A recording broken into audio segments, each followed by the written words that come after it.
Hey guys, welcome back to another game discussion with Altaz-Review. Final Fantasy Ever Crisis just released last week, and it looks to be a mobile game and a gacha game at that. I think everyone is curious to see whether it's a good addition to the Final Fantasy VII family and how it stacks up to its mobile competitors.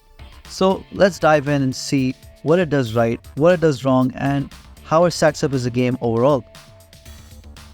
While we waited for the sequel to the Final Fantasy VII Remake, we heard all kinds of news and updates regarding Final Fantasy itself. After hearing about the upcoming Final Fantasy VII Rebirth, we also got news about something called Final Fantasy Ever Crisis, and that it would be a revisit to the original FF7 story, along with a few other stories. I'll be honest, I loved the idea of a more faithful remaster of Final Fantasy VII, simply to go back to a good nostalgic game, and because replaying the original story seems to be vital to understand the story of the remake. A lot of people who played Final Fantasy VII Remake didn't really understand the meaning behind some of the story changes if they hadn't played the PS1 original, and going forward, this problem can only grow.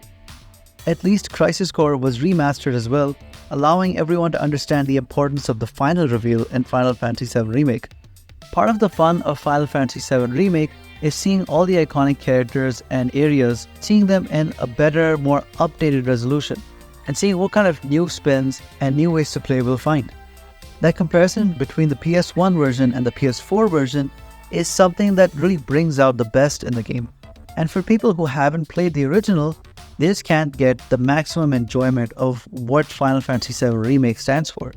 So, being able to play Ever Crisis will finally give everyone the opportunity to see where the roots of this game start from and how far it's come with this remake. Final Fantasy VII has a deep history and a long chronology. There's so many versions and spin-offs of Final Fantasy VII, and each piece of media is well respected and it has its fans somewhere. Final Fantasy VII itself immediately became a cult classic, and it's regarded as one of the best Final Fantasies of all time. Then we got to play Crisis Core, which ended up expanding on a lot of important characters, and it had one of the most impactful endings ever seen in gaming. After that, we got a Final Fantasy VII movie called Advent Children.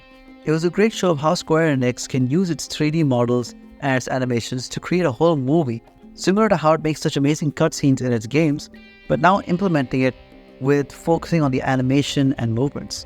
And it really turned out well. It's a well-respected movie, and it's a great watch. It adds more to the lore of Final Fantasy VII's world.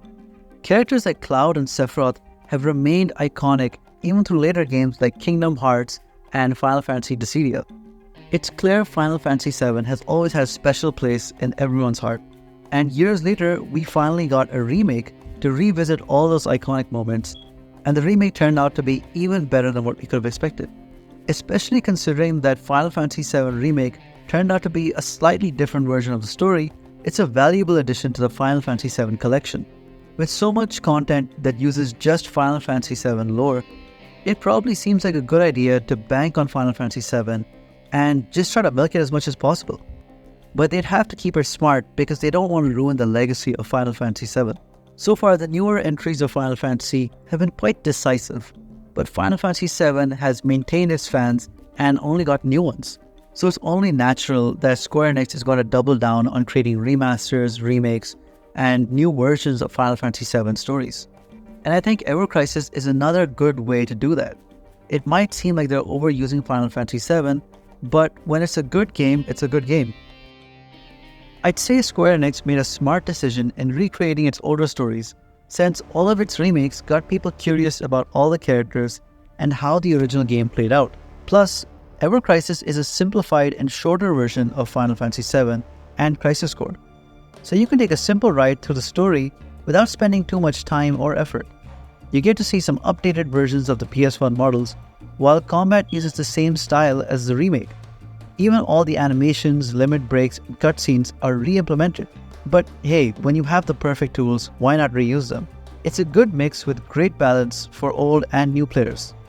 A bold move by Square is to use a gacha system for this game. It might be a famous type of game these days, but with games like Genshin Impact, Honkai Star Rail, and so many more games, there's a lot of competition. Luckily, Ever Crisis uses the gacha system for weapons instead of characters. With so many versions of Final Fantasy VII to play, I don't think anyone's gonna spend time trying to get a character they could already play with in 5 other games. The weapons, however, are a great match with the gacha system, since there's so many iconic and unique weapon types for each character, and all the weapons are even more memorable after the remake balanced each weapon so nicely. Unfortunately, since the story is the main highlight, the fun of Ever Crisis seems to be limited, and there's not much room to expand on the story since these stories have already been told. There's no other place for it to go, and Rebirth is already creating an alternate version. It's hard to see what more they could add to Ever Crisis once the story finishes. So once players finish the story, they might not stick around, but we have yet to see what kind of updates and additions might come once this game really kicks off. Overall, Ever Crisis is a good way to recycle all the great content from the Final Fantasy VII chronology, and it also gives something fresh to play while we wait for the release of Rebirth. I'm not too sure if Ever Crisis will be here for long, but it's great to replay the old Final Fantasy VII stories and have fun with a slightly different yet interesting combat style. At the end, I'm loving Ever Crisis and I'll probably play the whole story to the end. I just hope they come up with more ways to keep it interesting after the story ends. But let me know what you guys think and if you're planning to play it. And don't forget to comment what kinds of games you'd like to see in future videos. If you had some fun in this video, then leave a like and maybe even subscribe. I hope to see you here in the next video.